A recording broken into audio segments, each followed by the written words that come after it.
couldn't have scripted it any better. And this is the biggest platform that we ever could have asked for. Obviously the fight itself, but the opportunity to be on ESPN, the network, for all those weeks leading up to this. Yeah, it's gonna be a lot of fun. Big year for the boy. Obviously for me, I was really worried about myself and was burying my head in the sand as to try not to see anything that was out there or what was going on, because I knew I was a front runner for this, this whole thing. I've been a front runner for Conor's return for a while. Obviously everyone has expressed interest in it. But obviously, yeah, we know there's always big fights out there when you're talking Conor, Diaz. I mean, Masvidal had his name in the hat. Tony Ferguson was throwing tweets out there, which I don't know if that was, if he was a legitimate candidate or whatnot, but ultimately here we are and we start filming here soon, hopefully.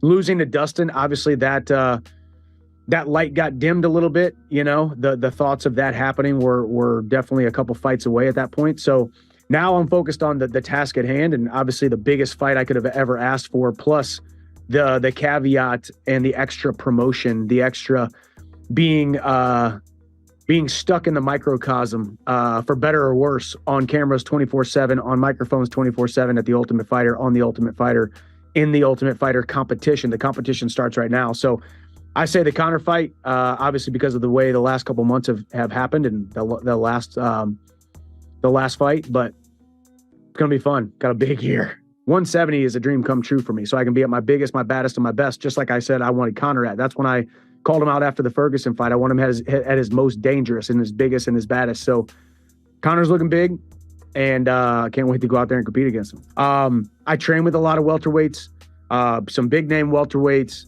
in the UFC and the other organizations. So I by no means am a small, I'm a smaller 170 pounder, but you've seen a lot of guys have a lot of success with that, i.e. Frankie Edgar, one of the greatest fighters of all time, didn't really cut much weight to make 155. But so I've always watched that. I am no spring chicken. I am heavy. So, making 155 is never fun. But once again, I sign my name on the dotted line, and I see through to my commitment.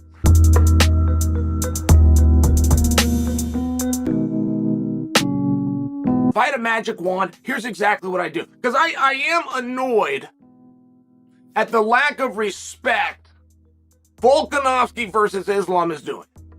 You do not have two more beautiful resumes. You don't have even close. John Jones and Ciryl Gane have some amazing resumes. Guys, no.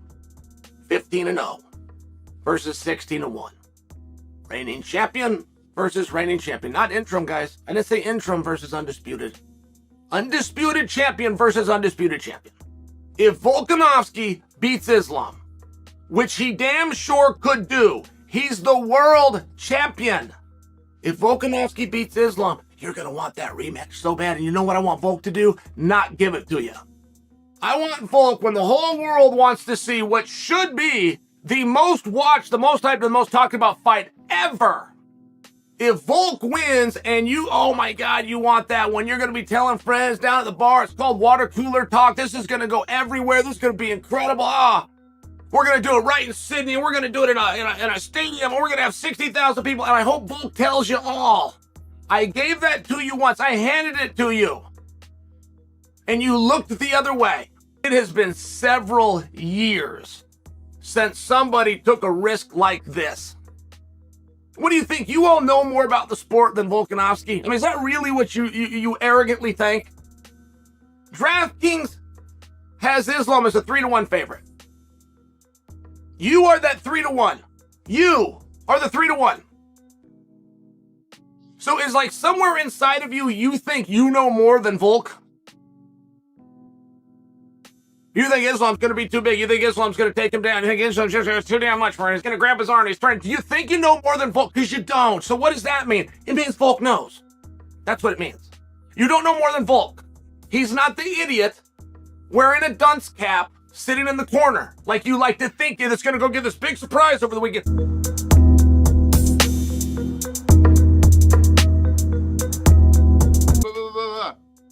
It's all part of the process when you deal with other guys here too.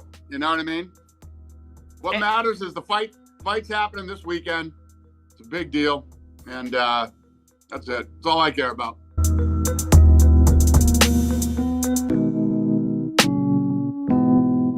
So if there's one person on planet Earth that is going to annoy Chandler, that is going to get under his skin, that is going to poke the bear, that is Conor McGregor. Who knows? Maybe they get along very well, but I don't think they will. But regardless, that doesn't matter. Reality TV, that'll be great. You know, we'll have some... McGregor's entertaining, right? Inside the cage, outside the cage. He's very entertaining, very polarizing, controversial, exciting, whatever you want to call him.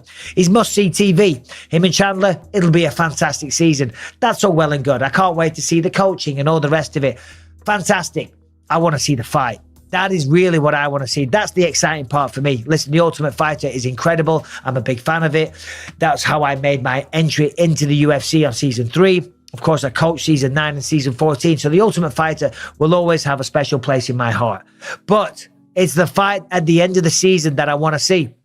And they don't get much bigger than McGregor versus Chandler. Now, as we know, McGregor snapped his leg last time out against Dustin Poirier, and he's been out of action for quite some time. Now, he looks like he's bulked up a little bit, and that is a big talking point, okay? He's not in the USADA testing pool, and speaking frankly, one would assume that he's been taking some steroids to help the healing process, and obviously, he's put some size on and things like that. And USADA came out, it's going to be over 6 months away. There's no reason why he can't join the testing pool right now. So one would assume McGregor very shortly will go into the USADA testing pool. The taping of The Ultimate Fighter will start soon because it airs sometime in May. So that would mean May, June, July. Well, that ain't 6 months. So I would assume that this fight goes down. Michael Chandler, Conor McGregor, Madison Square Garden in November. That will be the fight. Now,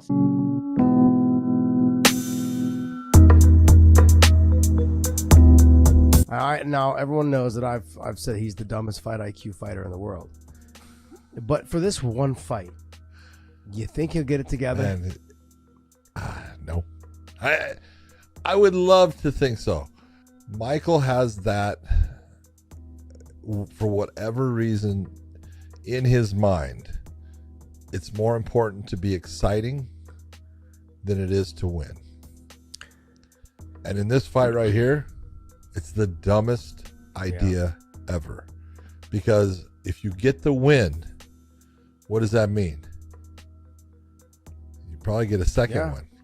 Which means you can do what Dustin Poirier did when he got the win in the second fight that he and Conor had is, oh, you want me to fight him again? Good. Let's talk about how much we're going to make now.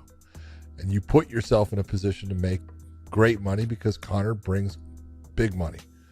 And if Michael Chandler was smart, he would work on his wrestling. He would just hone it to a fine edge and be able to put pressure and look at, take the blueprint that you saw from Khabib and use that blueprint to beat Conor and get that win. And then you want to be exciting in the rematch, go ahead. I don't care. But you're talking about retirement money.